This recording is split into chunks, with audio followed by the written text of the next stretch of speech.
안녕하세요, 썰불입니다. 여러분들은 가족들과 가깝게 지내시나요? 의외로 가족들과 대면대면한 경우가 많습니다. 집에 들어오면 각자 방에서 유튜브나 넷플릭스를 시청하고 인터넷 서핑을 하면서 대화가 단절되는 경우가 많습니다.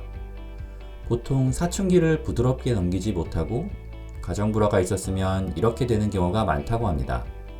그런데 오늘 사연의 주인공은 부모님과 아주 가깝게 잘 지내는 따님의 사연입니다. 듣기만 해도 제 마음도 따뜻해지는데요. 사연 시작 전 구독, 좋아요 부탁드리고요. 그럼 오늘의 사연 시작합니다.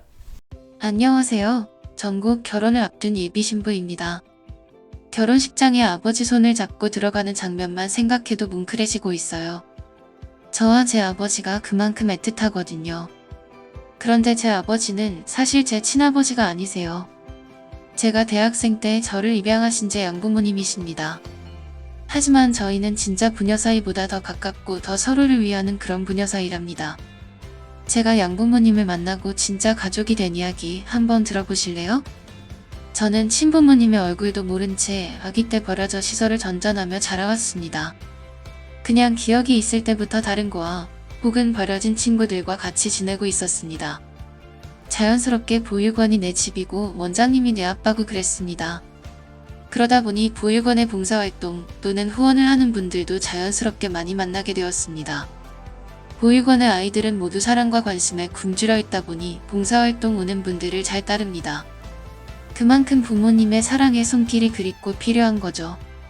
잘 모르는 사람에게도 잘 안기고 잘 따르고 말도 잘 듣고 하니까요. 저 역시 마찬가지였습니다. 저희 시설에 오는 어른들에게 잘 안기고 했었던 기억이 납니다. 하지만 그럴 때마다 상처받는 것도 반복되었습니다.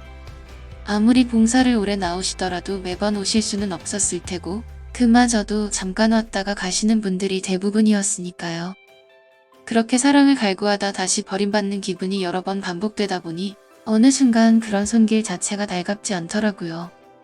아무래도 사춘기 시절에 그런 생각을 많이 했던 것 같습니다.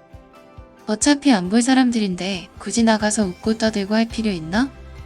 그냥 방에 누워있는 게 낫지. 이런 생각이 강했어요. 그래서 중학생이 되고부터는 이 세상에는 진짜나 아니면 믿을 사람이 없다. 나 혼자 헤쳐나가야 한다. 이런 생각이 강했습니다. 하지만 세상은 20살도 안 된 미성년자에게 혼자서는 헤쳐나갈 수 없는 아주 어려운 곳이었어요. 고등학생이 되면서 공부해서 장학금 받으면 알바하면서 어떻게든 대학 졸업하고 취직할 수 있지 않을까 하는 그런 막연한 기대감이 있었습니다. 하지만 현실을 알면 알수록 시설에서 나가게 되면 답이 없다는 걸 깨달았어요. 만 18세가 되면 돈 500만 원 받고 세상에 홀로 버려져야 한다는 사실을 고등학생이 되고서야 알게 되었습니다. 요즘에는 조금 더 지원을 해주는 것으로 알고 있는데 아무튼 그랬습니다. 전 걱정도 많이 되었지만 그래도 지금 당장 할 수 있는 일이 공부뿐이어서 공부만 열심히 했습니다. 다행히 제 상황인지라 조금만 성적을 내면 괜찮은 대학에 들어갈 수 있더군요. 일단은 어떻게 될지는 모르겠지만 우선 공부라도 해놓자는 생각이었습니다. 그렇게 고등학교 진학 후 열심히 공부했습니다. 그 무렵 저희 양부모님이 저희 시설로 봉사활동을 나오시기 시작하셨어요. 얼마 전에 은퇴하시고 할 일이 없으셔서 지역 보육원에서 의미 있는 활동을 하고 싶으시다며 나오셨다고 했어요. 저는 또 잠깐 나왔다가 사라지는 그런 많은 사람들 중 하나라고 생각하여 큰 관심을 두지는 않았습니다. 보육원 봉사가 아무래도 어린아이들을 다루거나 해야 하는 일들이 많다 보니 생각보다 쉽지 않거든요. 저희 양부모님은 그렇게 봉사를 시작하신 후 1년을 넘도록 매주 꾸준히 나오셨습니다. 와서 아이들과 놀아주기도 하시고 식사 준비를 하기도 하셨죠. 그래도 1년 넘게 나오는 분들은 많이 없어서 저도 지나가다가 인사를 했습니다. 이 정도면 그래도 의지가 꽤 많으신 분들인가 했어요. 그렇게 고등학교 3학년이 되었습니다. 이제는 막연한 상상이 아니라 현실이 된 것이죠. 대학에 진학할 것인가? 아니면 직장을 구해서 일을 시작해야 할까? 대학에 진학하자니 독립자금 500만 원으로는 월세방 보증금하고 집기들 좀 구하면 남는 게 없었습니다. 당장 생활할 수 있는 돈이 없었어요. 그렇다고 바로 취직하자니 고졸 여자아이가 할 수 있는 일이라는 게 식당 서빙으로 입에 풀칠하며 살거나 아니면 몸을 파는 일뿐이었어요. 어떤 걸 선택해도 쉽지 않은 일이었습니다. 이것도 안 되고 저것도 안 되고 전 딜레마에 빠졌습니다. 내 인생은 이렇게 망하는 건가? 난 아무것도 할 수 없는 어린애일 뿐이구나 하는 무기력함도 느꼈습니다. 그러던 어느 날 원장님께서 절 부르셨습니다. 이제 곧 고등학교 졸업하고 사회에 나가야 하는데 혹시 생각해둔 길이 있냐고 물으셨습니다. 전 솔직하게 지금 제가 하고 있는 고민들을 털어놨습니다.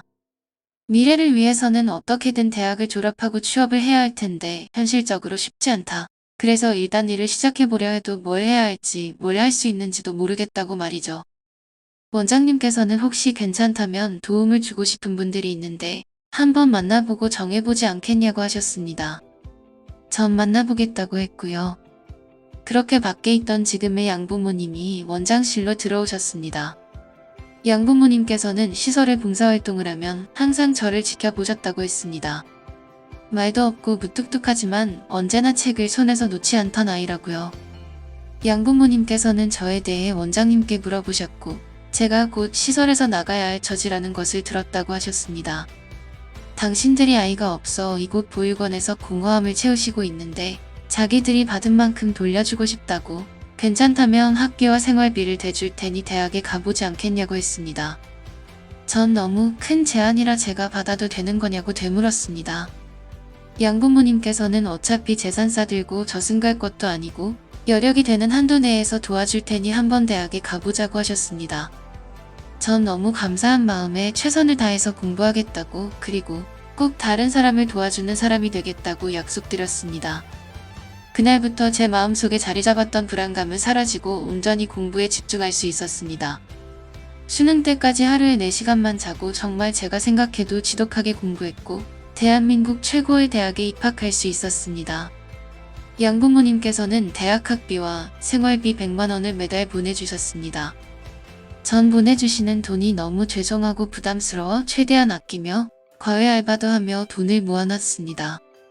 그러던 어느 날 양아버지가 쓰러지셨다는 소식을 들었습니다. 병원에 가보니 예전부터 좋지 않았던 간 문제라고 하셨습니다. 예전부터 간경화 증상이 있었는데 이제는 이식 수술을 하지 않고는 회복이 불가능한 상태라고 했습니다. 자식도 없고 해서 마땅한 이식자를 찾을 수 없는 상태라고도 했고요. 전 앞뒤 채지 않고 바로 말씀드렸습니다. 당연히 제가 이식해 드릴 거라고요. 하지만 양아버지께서는 한사코 거절하셨어요. 이러려고 도와준 것 같아 미안하다고, 네 몸에 무리가 가는 거라 받아도 본인이 불편하다고 말이죠. 하지만 전 제가 두 분께 받은 걸 조금이나마 갚을 수 있게 해달라고, 전 아직 젊고 건강해서 이식해드려도 끄떡없다고, 아저씨가 죽는 모습을 볼 수 없다고 했습니다. 그런데 병원에서는 공여자와 수혜자의 관계가 명확해야 한다고 하더군요. 그래서 양부모님께 말씀드렸어요. 저를 입양해달라고요. 양부모님은 한참을 고민하셨습니다. 저는 제가 안 받아가시면 더 이상 학비 지원을 받지 않겠다고 했습니다. 그렇게 겨우 양부모님을 설득했어요. 그렇게 입양 절차를 받고 병원에서는 이식 전 여러 검사를 받았습니다. 제 체중이 너무 적게 나가서 운동을 조금 한 후에 수술을 하는 게 안전할 것 같다고 했습니다. 저는 이식을 위해 운동을 하고 음식도 충분히 먹어서 건강한 몸을 만들었어요. 그리고 수술날이 잡히고 우리는 손을 꼭 잡고 수술실로 향했습니다. 저는 3시간 정도, 양아버지는 7시간 정도의 큰 수술이었습니다. 저도 각오는 했지만 몸이 정말 아프더군요. 그렇게 일주일 정도 병원에 누워있다가 퇴원을 했습니다. 아버지는 3주 정도 입원하셨는데 매일 찾아뵙고 상태를 확인했습니다. 아버지는 저를 볼 때마다 너무 미안하다고, 이 덕분에 살았다고 눈물을 보이셨습니다. 저는 아버지가 아니었으면 어떻게 되었을지 모를 제 인생, 아버지 덕분에 사람답게 살게 되었다고 오히려 제가 더 고맙다고 했습니다. 아버지가 퇴원을 하시고 저희는 같은 집에서 생활하기로 했습니다. 피를 나는 가족 사이는 아니지만 간을 나는 가족 사이가 더 끈끈한 거 아니겠어요? 이렇게 저는 친부모님은 아니지만 그보다 더 가까운 양부모님이 생겼습니다.